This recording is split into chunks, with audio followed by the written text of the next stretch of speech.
Welcome back to Fox 9 Morning News. Welcome back. As we've been sharing with you all morning long, the Medtronic Twin Cities Marathon and TC 10 miler both canceled this morning. This being blamed on the potential for that extreme heat today, record-setting temperatures potentially.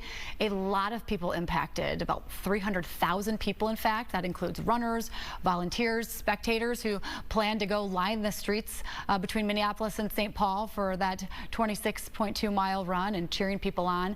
Joining us now to discuss what was without a doubt a tough decision is spokesperson for TC Motion, the organizers of the marathon, Charlie Mahler. Charlie, thank you for joining us. I'm getting lots of questions sent my way through social media, and I'm sure you are as well.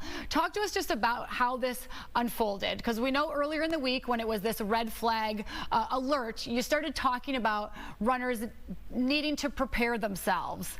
And some people kind of thought, oh gosh, could they cancel it? Talk about the decision overnight to cancel. Right. I'm sorry, and someone's calling me on my phone just at the wrong time. Yeah, our decision to cancel, we knew once we announced on Tuesday that we anticipated red flag conditions, that we were close to the line where we need to cancel, where we go to black flag conditions, where it's just not safe enough to put 20,000 people out on the streets when it's really hot and seriously humid.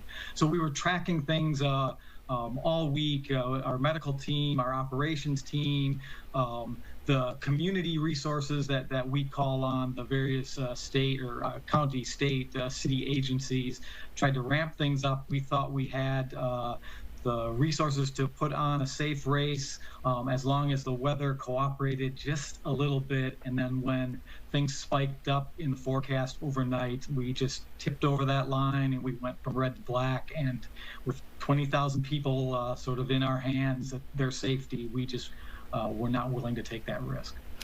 Some of the frustration, and I know there's so much emotion right now because people have worked so hard for today and they've been trying to get to this point, but I'm hearing some of the frustration is the last minute call, because at 5:35 this morning when your cancellation announcement came out, people were already on their way to US Bank Stadium and the start line for races getting going at 7 a.m.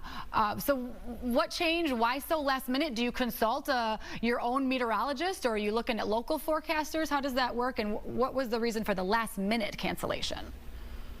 Yes, the race has its own meteorologist. We had weather stations in 3 places across the Twin Cities to make sure we knew exactly what the conditions were. Again, so the forecast spiked up in the wrong direction in the evening.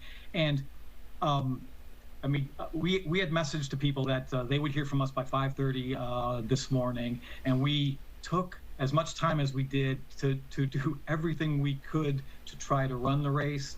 But when we realized that, no, we just don't have a safe situation, that's when we had to make the difficult call. Maybe put it in perspective for people. I will be very forthright. I have never run a marathon, but I do know, I mean, you really want sort of what sort of conditions are ideal, and also the medical dangers and kind of what that could do to our local medical infrastructure if you have this many people, some experienced, some not, outrunning a 26.2 mile race. What kind of scenario could this have unfolded, and what were the fears if it had gone forward? I think like the worst fear is that we overwhelm overwhelm hospitals, overwhelm the ambulance system, just overwhelm the medical system in general. I mean, it's absolutely keeping runners safe, but those resources keep the rest of the community safe, and we didn't want to put that in danger as well. I know you're director as well. When you're talking about the red flag warning, there was discussions of lessons learned from back in 2007. So I imagine, can you revisit some of those lessons learned and how that applied? Yeah, absolutely. I mean, 2007 in our industry is sort of one of those watershed moments. The Twin Cities Marathon and the Chicago Marathon were the same weekend that year, and it was conditions very similar to this year. Chicago Marathon actually had to stop its race in the middle, and that's like the nightmare scenario for a marathon.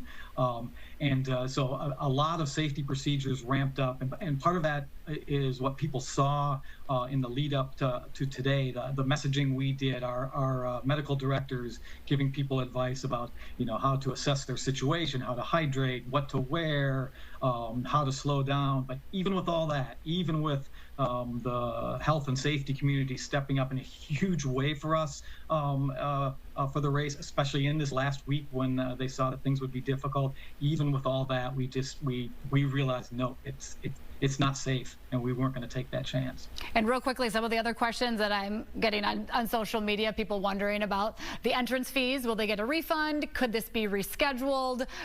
Some of those questions that I'm sure you're getting as well. When will people be getting more answers? Yeah, rescheduling is not in the cards. It's the resources you have to bring together for a marathon can't be moved. Can't be moved a week or a month later.